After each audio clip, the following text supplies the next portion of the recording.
We've got a beaver coming. We got this beaver. It helps. An emotional support beaver. Yeah, our flans do a lot in terms of emotional support, don't they? Yeah, animals are great. Yeah. So we've got this beaver coming and it's gonna help. It's gonna help us. Maybe we should post a picture of it. Yeah. If you want to see the beaver, just let us know.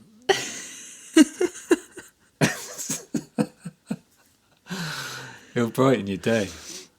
Guarantee it. Beavers are great. Yeah, they are awesome. Do really respect them.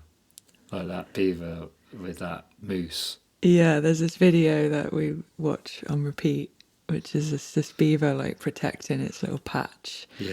This big moose comes and is like grazing in its patch and it's threatening to dismantle. Eat his wood. Dismantle all the beaver's hard work. And the beaver like swims around the moose, flapping his tail at it. Yeah. And it makes the moose go away. Yeah, because they get all the food from the branches because it gets cold and the water freezes. So they've got this little patch. They create like a larder under the water of food, stock up for winter. Yeah, and the moose like to eat that as well. So they come and then they try and like bamboozle the beeves, and then the beeves like get all angry and territorial and flap their tails and nice. Splash around the moose till it goes away. Yeah, it's great. But you're supposed to do that, aren't you? Like if you're in the jungle, if you get lost in the jungle, you want to like act aggressive if there's a predator. Yeah, you want to be like like because we've been watching I Shouldn't Be Alive, which is really funny. The insight into the strange things we watch. Which is, they're really badly made, but like they are funny because they are badly made and they are incredible stories. But often they run into like predators, get lost in the jungle because they're not looking at the map or whatever, and then there's like a boar, and then and they're like, "Ugh!" That scares the boar away. So yeah, if you ever get lost, oh yeah, and the shark. There's a shark that was like banging on that guy's lifeboat, and he stabs it with a fork. Yeah, that's the guy that was lost at sea for like 75 days or something like that. In his little dinghy. His little dinghy, yeah, because his yacht sank.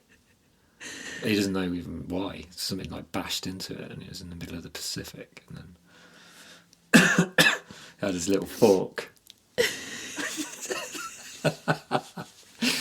It's funny. Just got to show him who's boss. Yeah, you got to show him who's boss. That's exactly what you got to do. This is what we just talked about in the last episode. Just stand up for yourself. Stand up for yourself. Yeah, just think of the beaver. Think of the beaver. But yeah, if you've got burnout, then maybe a fluffy beaver might help.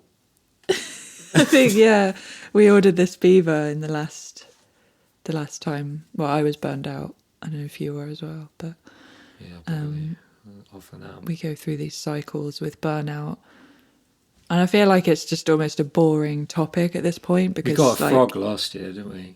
Or was that the year before? I think that was the year before. Yeah. We love our frog. It's great. Such a personality. Yeah, you just need some stuff to like help. Like rest, but rest is part of it. Yeah. Recovery, but it's not the only thing. Because sleep doesn't really do it. Like when you're really burned. Like, you know, I can sleep for 10 hours, wake up and just feel exhausted. Weirdly. Yeah, that for me is a sign that I'm burned out again, is when I wake up and I'm exhausted, even though I've slept. It's harder when you're autistic as well, because like I have, and you have this as well, I think, like that oversensitivity thing. So, like, yeah, that makes it hard as well. Yeah, autistic burnout is sort of a whole other type of burnout that we both deal with. And pile on the work burnout on top of that, and you fucked. Just in a hole. Yeah. yeah, the signs for me are that, waking up and being exhausted, and then getting really irritable, getting really stressed about like small things, like deciding what to have for dinner has just like caused me just the Yeah. biggest surge of stress imaginable. Mm-hmm. And then sometimes I get quite weepy as well, like I'm just upset about everything and I'm just crying all the time. Yeah, fun times with burnout. Yeah, it's difficult, isn't it? Because, like, I think for me, I get more and more sensitive. Actually, oh, I don't know if I get more and more sensitive. I don't know because, like, all the growth with the practices, meditation and yoga and stuff, can be overwhelm as well. Like, I've just come out of a couple of days of being pretty intense with my energy through my work, my the great work, as they call it. So that's a factor as well. And it does give me like more sensitivity and more like consciousness and more expanded awareness. So, which is great, but it's also more information, and I'm already hypersensitive. So it's like, oh my god, do you remember? Oh, I don't know if you will, because like when you had a TV. Do you have a TV? Do you ever have a video camera? No. When I was a kid, when I was like 10 or something, I had a video camera. I was quite sophisticated when I was young. Hopefully I am now, I don't know. But anyway. I think you're less sophisticated than you were when you were 10. Right, yeah, you're always trying to catch up. Backsliding. You're always trying to like recapture the child experience. I had that in a dream last night, actually, yeah.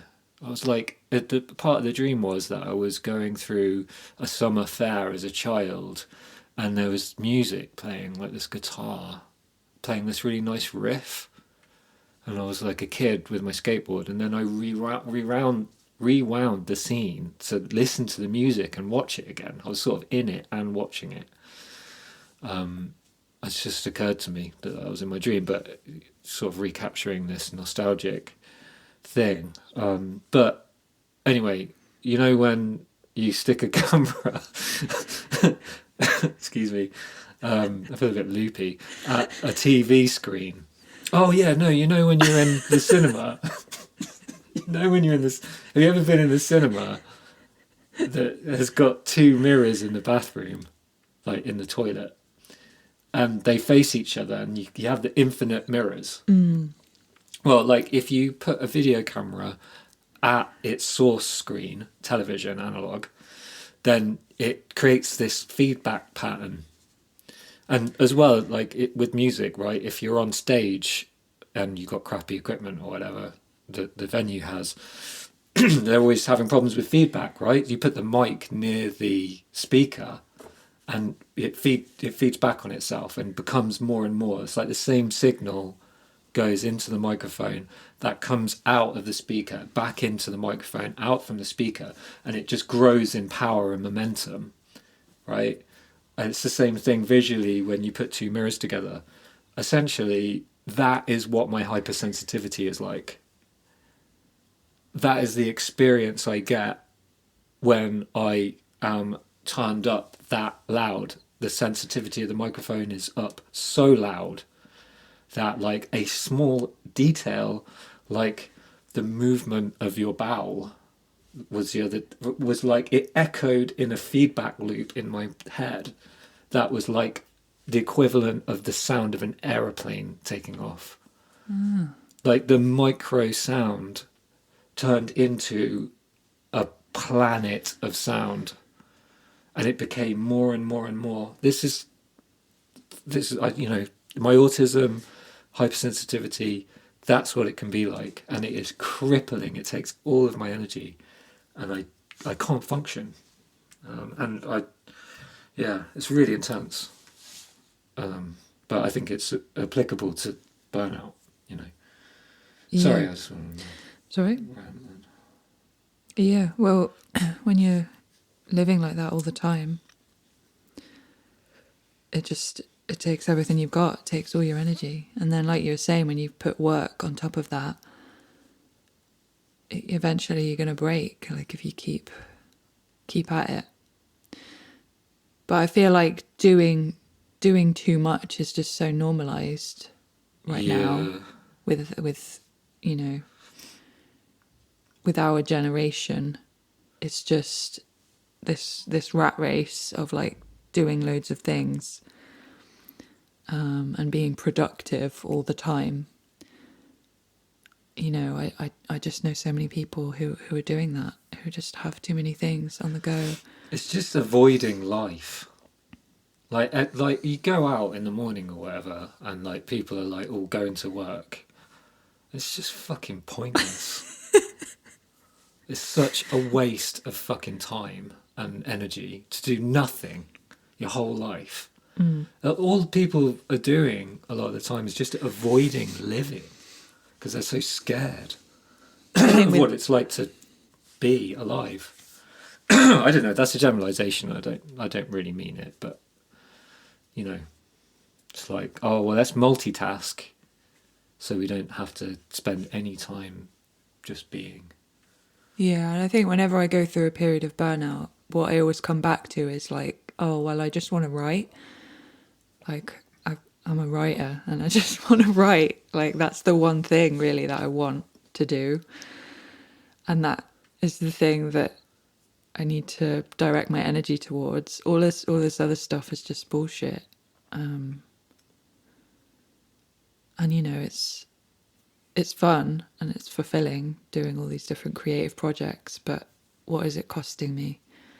That's what I always seem to come back to whenever I go through burnout. And it's always a good thing because it forces me to reflect, because I have to take sick leave from like my day job and just sort of lie around and do, you know, gentle exercise and nourishing activities, just like refilling the cup. And I always seem to come back to this point of like, well, if I were to just pick one thing, what would it be? And yeah, out of that, I always come back to my routine with a much clearer head and a clearer sense of who I am.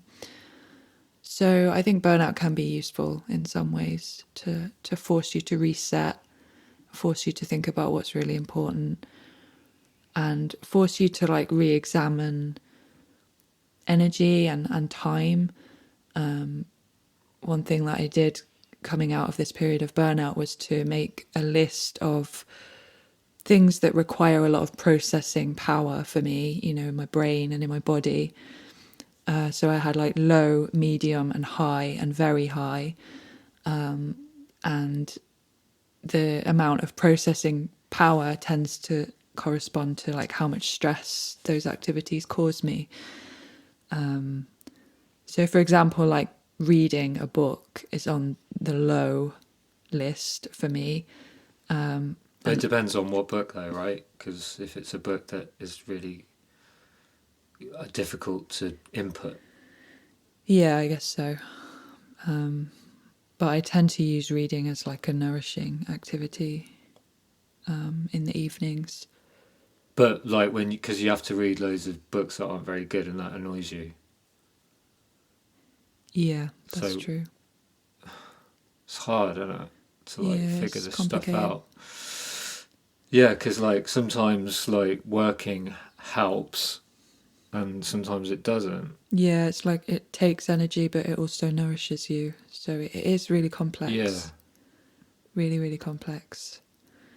And it just takes the practice of like noticing whenever you are doing anything, any activity, whether it's like cooking a meal or going for a run or taking a bath, like what's going on in my body right now? Am I finding this stressful? Am I having to do a lot of processing? Yeah, it's complex. There are some things that are like pretty much always stressful.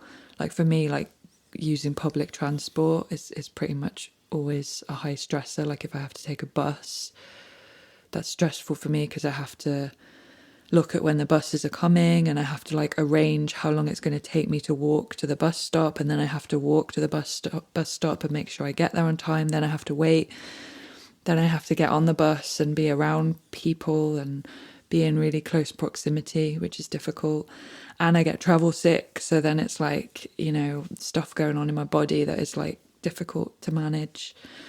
And usually by the time I get off a bus, I'm so drained and I feel sick and I have to like go and lie down. So it's just a case of, noticing constantly. Yeah. It's a very autistic thing. Yeah, I mean, I get knackered being around people. Going out into a public place is a big deal. Again, it's like hypersensitivity processing. I have to process everything on such a magnified level that it is overwhelming.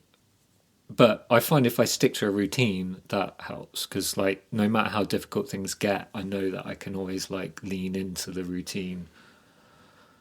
Like, that is a helping.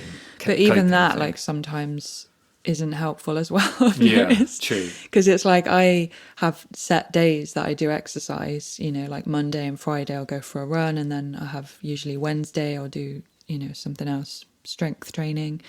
But the other week, you know, it got to Friday and I was due to go for a run, and I was so drained, and I felt like shit, like mentally, emotionally, energetically. I was just a mess. And I had to just think, okay, well, maybe my routine isn't the right thing today. Maybe I won't go for a run. I'll just have a bath and lie down. And that turned out to be completely the right thing, like breaking the routine. Yeah. So, I think having that routine there is helpful, but then also being flexible and being able to, like, do what's right for your body on that day. Yeah, because a lot of people have the problem of not being able to motivate themselves to do the things they want to do. I don't have that problem. I have the opposite problem. I find it hard not to do those things. Like because eventually, like after a few months, I have to give my meditation. I do this like Buddhist esoteric meditation technique that's really somatic. And every few months I have to stop because I get really overwhelmed. So I need to take like a week, 2 weeks off, and like not meditating in the evenings because I'm so used to having that time to do that is really hard. It sounds crazy, but it's really hard not to go to the, like you're saying, like break the routine is really difficult. Yeah, and like there's some guilt for me that comes into it, like, oh, but I need to do exercise. Like if I stop doing exercise, then I know that my mental health will suffer, my physical health will suffer. So it's like, I need to exercise, but then it's like sometimes it's right to not exercise. Yeah, totally. Yeah. It's like it's really difficult because it evolves and changes, and like there's not one thing doesn't mean one thing. One thing means lots of different things.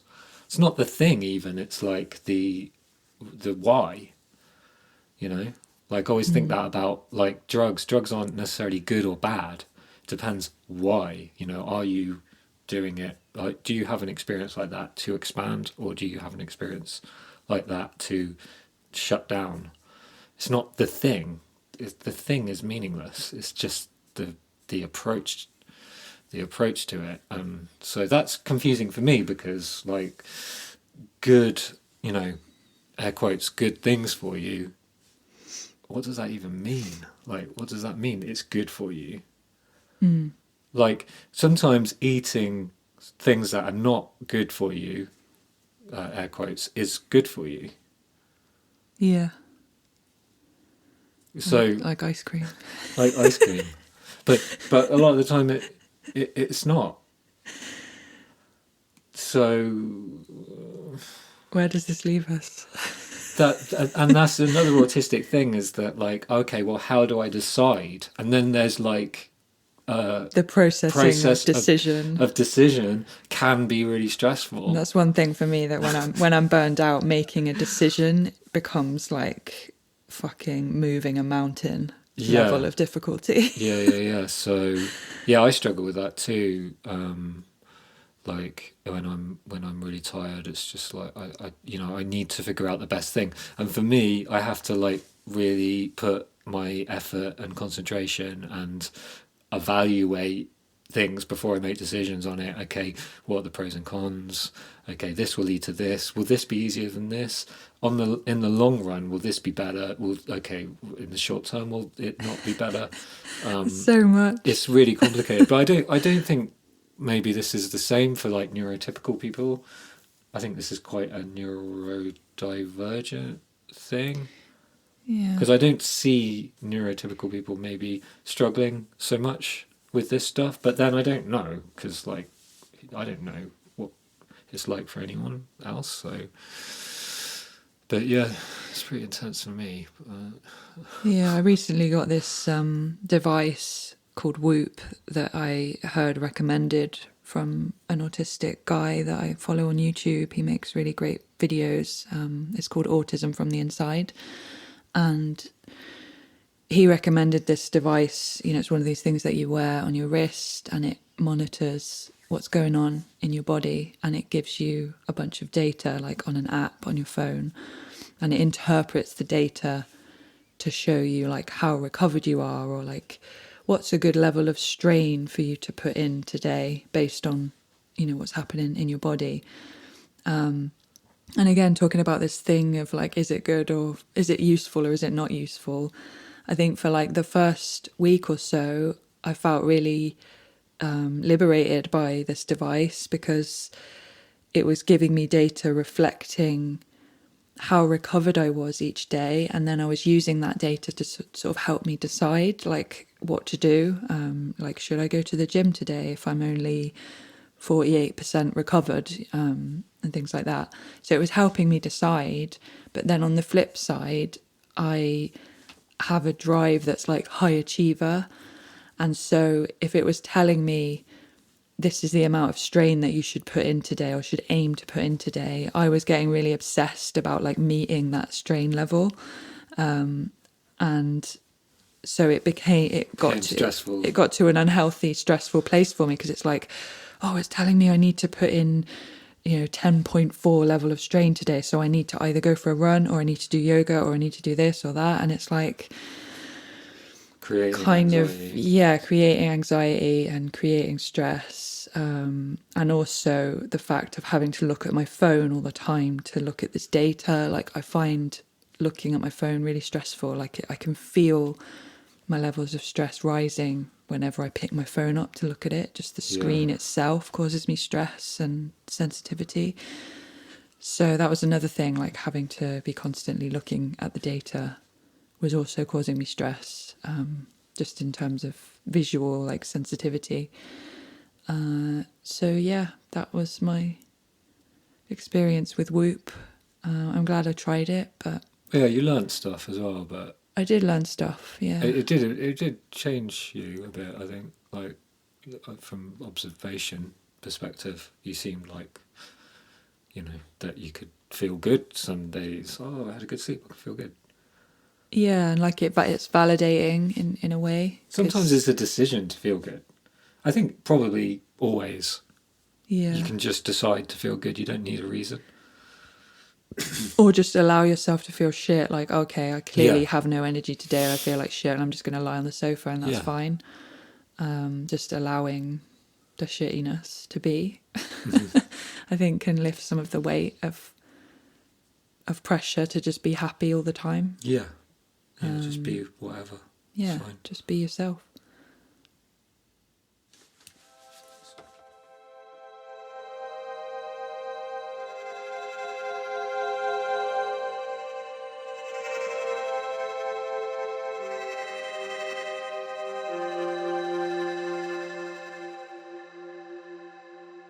We'd really love it if you could help us to grow the podcast and grow the community.